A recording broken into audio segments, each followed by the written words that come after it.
거북선 게이트 이대로 놔두면 국가가 파멸할 수도 있습니다. 이것은 대한민국을 무너뜨리는 악성 종양입니다. 성남시장 경기도지사를 지냈던 이재명이가 벌인 대장동, 백현동 그리고 거북선 게이트까지 각종 부패 사업의 규모는 수조 원에 달하고 있습니다. 도대체 어떻게 이런 엄청난 부패가 가능했는지 오늘 그 진실을 낱낱이 밝혀보겠습니다. 제가 직접 거북선 현장에 다녀왔습니다. 건물들은 텅텅 비어 있었고 공사는 완전히 멈춰 있었습니다.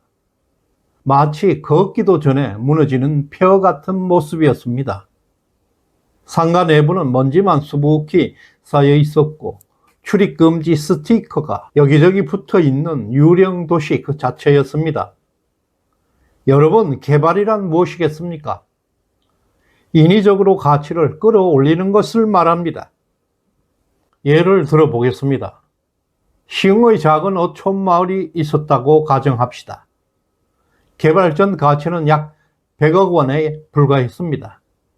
그런데 이곳에 무려 5,600억 원의 세금을 투입해 인공섬, 거북섬을 조성했습니다. 그렇다면 100억짜리 어촌은 순식간에 5,700억이 훨씬 넘는 가치로 폭등하게 될 것입니다. 이처럼 개발은 가치를 수십 배, 수백 배 뻥튀기 하는 과정입니다. 국가가 막대한 세금을 투입하게 되면 특정 지역 가치는 순식간에 폭등하게 됩니다. 결국 이런 개발은 누군가 천문학적인 부자로 만들어줄 것입니다. 국가가 국민의 세금으로 100억짜리 어촌을 5,700억짜리 거북섬으로 둔갑시켰다면 분명하게 누군가는 엄청난 부를 얻었을 것입니다. 그런데 너무 이상하지 않습니까? 2년 만에 거북섬이 지옥으로 변해버렸습니다. 2021년 이재명 경기도지사 시절 당시 49살이었던 한 여성은 75세 어머니 그리고 23살 딸과 함께 거북섬에 2개의 상가를 총 16억 5천만 원에 분양받았습니다. 계약금 18억만 현금으로 지불하고 나머지 12억 5천만 원은 은행에서 대출을 받았습니다. 그러나 기대와는 달리 거북섬은 극심한 상권 침체가 계속되었고 대출 이자와 관리비를 감당하기 어려운 상황으로 되었습니다.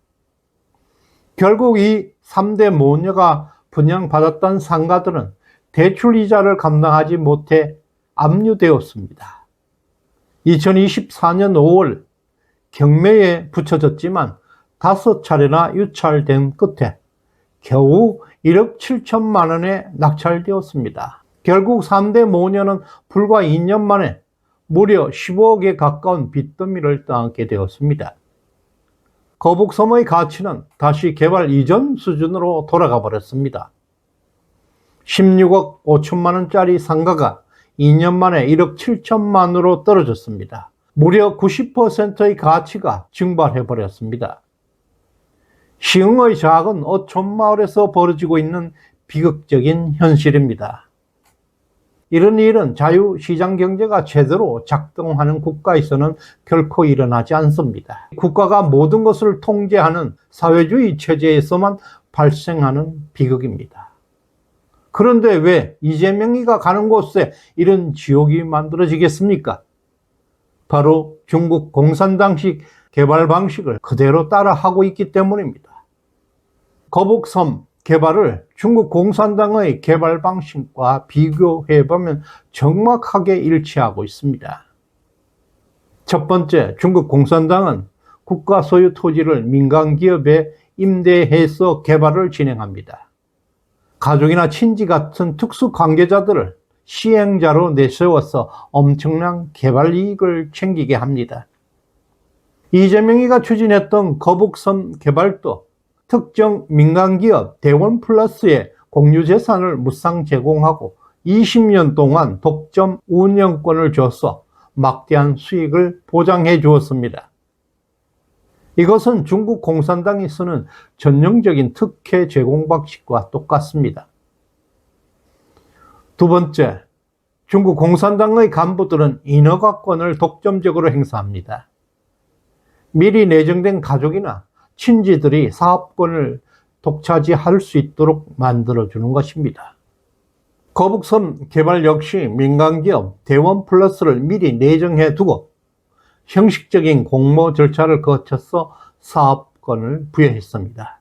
이재명은 인허가권 관련 모든 행정을 일사천리로 처리했다고 유세장에서 자랑한 바 있습니다. 이런 과정이 역시 중국 공산당의 수법과 정확하게 일치하고 있습니다.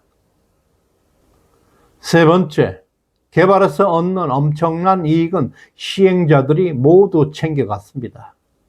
거북섬 사례처럼 사라진 90%의 가치는 대원 플러스 일당들이 수천억을 빼돌린 흔적일 뿐입니다. 중국 공산당 역시 개발 지역의 토지를 당 간부의 친인척으로 구성된 민간업자에게 50년 이상 장기 임대권을 주고 난 후에 그 지역을 공공개발지역으로 지정하게 됩니다. 토지 가격은 폭등하게 되고 간부들과 그 친인척들은 천문학적인 이익을 챙겨갑니다. 거북섬은 원래 수변 공원이었다고 합니다. 용도를 상업시설로 변경한 뒤에 민간기업에게 사업권을 넘긴 것입니다. 뿐만 아니라 대장동 개발과 마찬가지로 초과이익 환수조항을 삭제해버렸습니다. 민간기업에게 막대한 이익을 독식할 수 있는 구조를 만들어준 것입니다. 마지막으로 국가주도 사업은 사업 리스크를 전부 또 안아줍니다.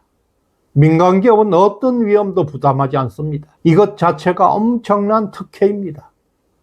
하이에크는 국가가 개인이 져야 할 책임을 대신 보장해 준다는 것은 타인의 자유와 재산권을 침해하게 된다고 경고했습니다.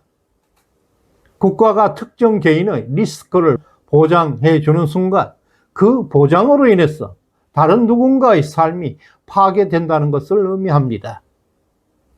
중국 공산당의 국가 주도 경제는 바로 이런 보장 체계의 극단적 사례입니다. 표면적으로는 국가가 국민의 삶을 책임지고 보장해 주는 것처럼 보입니다. 결국 국민들의 삶을 파괴하고 착취한다는 역설이 발생합니다. 왜냐하면 중국 공산당은 개발 사업이 실패했을 때 책임지는 사람이 사업을 주도한 공산당 간부이거나 친척인 절대 아닙니다. 모든 손실과 책임은 오직 인민들이 감당하게 됩니다. 개발에서 나온 엄청난 이익은 당 간부들이 독식하고 그 사업에서 손해가 발생하면 중국 인민들에게 떠넘기는 구조입니다. 거북섬 역시 마찬가지입니다. 개발을 주도했던 이재명의 경기도와 민간기업 대원플러스는 전혀 책임지지 않았습니다. 이들은 오직 엄청난 개발 이익만 챙겼을 뿐입니다. 반면에 상가를 분양받은 시민들만 수십억의 막대한 손실을 입게 되었고 삶이 폐허로 몰리고 있습니다. 공산주의와 좌파 경제가 붕괴하는 근본적인 이유는 바로 이런 착취 경제 구조 때문입니다. 국가가 주도하고 있는 공산당식 경제는 국민이 빈털터리가 되고 구매력이 바닥날 때까지 끝없이 착취가 반복됩니다. 결국 국민 경제 전체가 완전히 파산될 때까지 이러한 착취는 계속 이어지게 되는 것입니다. 전체주의는 항상 국민의 삶을 보장한다는 거짓 구호를 앞세우고 있지만 오히려 국민들을 착취하고 있습니다.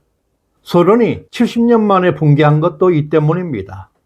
중국은 현재 80년 이상 전체주의로 버티고 있습니다.